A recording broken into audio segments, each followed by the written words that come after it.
कहानी है रामपुर गांव की, जहां के मर्द महिलाओं को हमेशा नीचा दिखाने की कोशिश में रहते।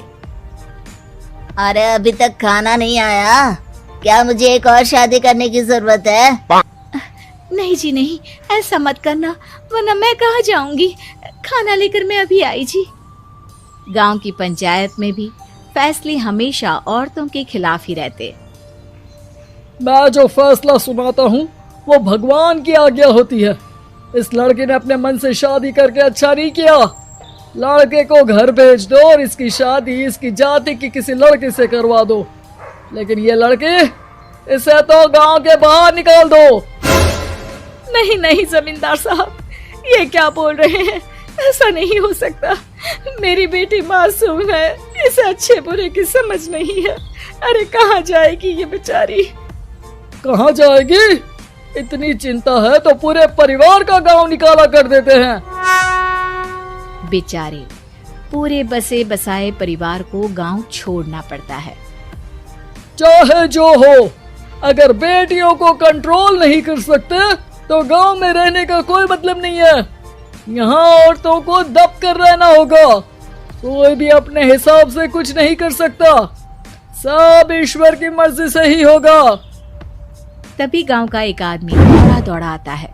सरपंच साहब, जमींदार साहब, वो कालिया है ना, उसकी बेटी पढ़ने के लिए शहर जा रही है। अच्छा, ये कब हो गया? और कालिया की हिम्मत कैसे हो गई ऐसा करने की? लेकर आओ उसे और उसकी बेटी को। बस फिर क्या था, हाजिर हो जाते हैं कालिया और उसकी बेटी सरपंच के सामने। और कालिया, ये क्या सुनने में आ रहा है? बेटी को इंजीनियर बना रहा है तू? और ये बता, गांव में तो स्कूल नहीं है, फिर कहां से इतनी क्लास पास कर गई तेरी बेटी? राधा, जो कि कालिया की बेटी है, उसे लगता है कि सरपंच उसकी तारीफ कर रहे हैं। सरपंच जी, मैंने ऑनलाइन पढ़ाई की है, डिस्टेंस लर्निंग से। सभी में मैंने अच्छे नंबर पाए हैं, जिसे देखते हुए शहर की इंजीनियरिंग कॉलेज में मुझे स्कॉलरशिप मिली है। वाह जी वाह, क्या होती है ये? पहले तो ये बताओ, फिर आगे की बात करते हैं। पूरा गांव राधा की बात सुन रहा था और राधा बोलती जा रही थी। तो ऐसे मैं फ्री में एक अच्छी शिक्षा लेकर गांव में जो कुछ परेशानियां हैं, जैसे बिजली, पानी और इंटरनेट जैसी समस्याओं के लिए काम करूंगी। मैं गांव को शहर से जोड़ने के लिए पुल का निर्माण करवाने का प्रस्ताव रखूंगी। मुझे पूरी उम्मीद है कि जल्द ही हमारा गांव भी तरक्की की राह पर चल पड़ेगा। राधा की बात सुनकर सारे गांव वाले ताली बजाने लगते हैं। सरपंच को समझ नहीं आता कि वो क्या करे। चुप रह नादान लड़की, गांव के खिलाफ जाने के लिए तुझे गांव से बेदखल कर दिया जाएगा, वो भी पूरे परिवार के साथ। और हाँ, अगर ठीक से गांव में रहना चाहती है तो ये पढ़ाई लिखाई छोड़ दे। हम तेरे लिए गांव का कोई होनहार लड़का देखेंगे। तभी गांव का एक आदमी बोल पड़ता है। अरे नहीं नहीं सरपंच जी, राधा बिटिया जो बता रही है, अगर वैसा हो जाए तो हम लोगों को पैसा कमाने के लिए बाहर नहीं जाना पड़ेगा। हाँ जी, और ना ही कोसों दूर पानी के लिए भटकना पड़ेगा। हमारे बच्चे भी अच्छी पढ़ाई कर सकेंगे और आगे बढ़ेंगे, ना कि हमारी तरह खेती करते बैठेंगे। क्यों गांव वालों, राधा बिटिया का साथ देना चाहिए ना। सरपंच देखता है कि गांव राधा के साथ है तो वो चुप हो जाता है। वो घर आकर अपने सलाहकार से बात करता है, जो बहुत ही चालाक किस्म का इंसान होता है। अरे सरपंच साहब, आपको बहुत ही होशियारी से काम लेना पड़ेगा। एक बार गांव तरक्की कर गया, यहाँ के बालक पढ़ लिए तो कोई ना पूछेगा आपको। और फिर ये जो बेटा और बेटी है ना आपके, इनको भी आम लोगों की तरह ही जीवन जीना होगा। हाँ, लेकिन करे तो क्या करे? वो ना आप मुझ पर छोड़ दीजिए, बस मैं जैसा बोलूं करते जाइए।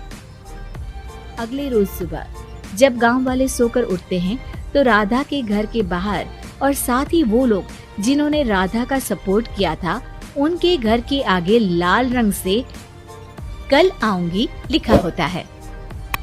कल आऊंगी, ये क्या होता है? अरे यह तो खून से लिखा है, लगता है कोई भूत प्रेत या चुड़ैल का साया है। चलो सरपंच जी के पास चलते हैं। सभी सरपंच के पास जाकर उसे सारी बात बताते हैं। अरे ये तो बड़ी मुश्किल की बात है। चलो मैं एक बाबा को जानता हूँ, उन्हें बुला लेता हूँ। सरपंच बाबा को लेकर गांव के घर के बाहर जाता है। ओहो, तो ये वो चुड़ैल है जो उन लोगों को निशाना बनाते हैं जो गांव को बदलने का सपना देखते हैं। वो गांव को ऐसे ही संपन्न देखना चाहती है, वो नहीं चाहती कि कोई बाहरी यहाँ का कायाकल्प करे। क्या तुम लोगों में से किसी ने गांव को बदलने की सोच रखी है? तभी राधा की माँ रोते रोते आती है। मेरी राधा घर से गायब हो गई है। अरे कोई तो बचाओ, मेरी बच्ची कहाँ गई?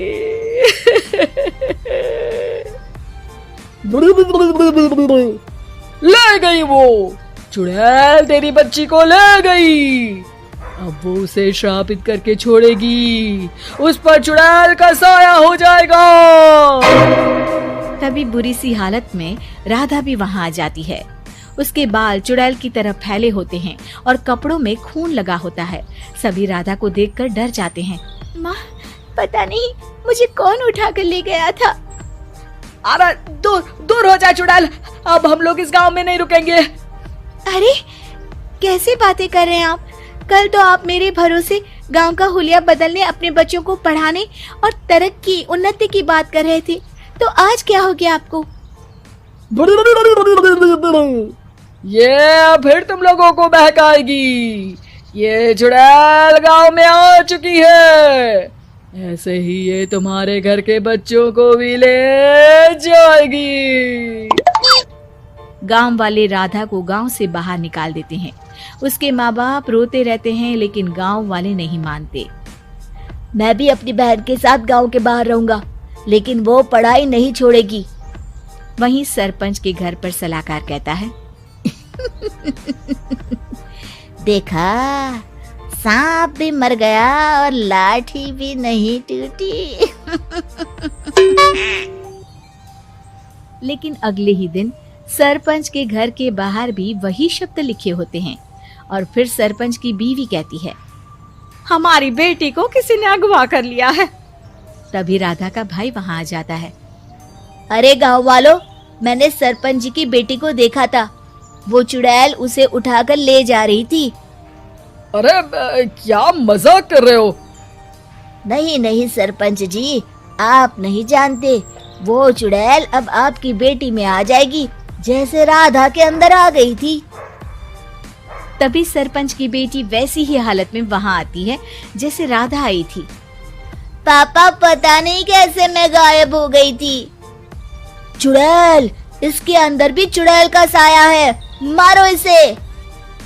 अरे नहीं नहीं, इसे भी राधा के पास गांव के बाहर ही भेज दो। अरे चुप रहो, मेरी बेटी कहीं नहीं जाएगी और चुड़ैल बुड़ैल कुछ नहीं होता है। अरे कैसे बात कर रहे हो सरपंच जी? आप तो बोल रहे थे कि आपका फैसला भगवान का ज्ञान होता है, तो अपने पर बात आई तो अब आप ऐसे बोल रहे हैं। अरे ना ना ना, आपको अपनी बेटी को त्यागना ही होगा। अरे बुलाओ बाबा को। राधा का भाई बाबा को ले आता है, जिसे अब गांव वालों के डर के कारण सच बोलना पड़ता है। मैं कोई बाबा नहीं हूँ, मैं तो मोची था। ये सलाहकार महोदय ने मुझे कहा था एक्टिंग करने को। वो मुझे पैसे देने वाले हैं। अब मुझे माफ कर दो। गलती हो गई, मुझे माफ कर दो। तभी वहाँ राधा आ जाती है। देखा सरपंच जी, जब गांव के बच्चे साक्षर होंगे तो आप जैसे लोगों की चालाकी नहीं चलेगी। उम्मीद है कि आपको हमारी ये कहानी पसंद आई होगी। कृपया हमारे चैनल को सब्सक्राइब करें और सभी अपडेट्स के लिए बेल आइकन जरूर क्लिक करें। और हाँ, वीडियो लाइक और शेयर करना मत भूलिएगा। Bye bye.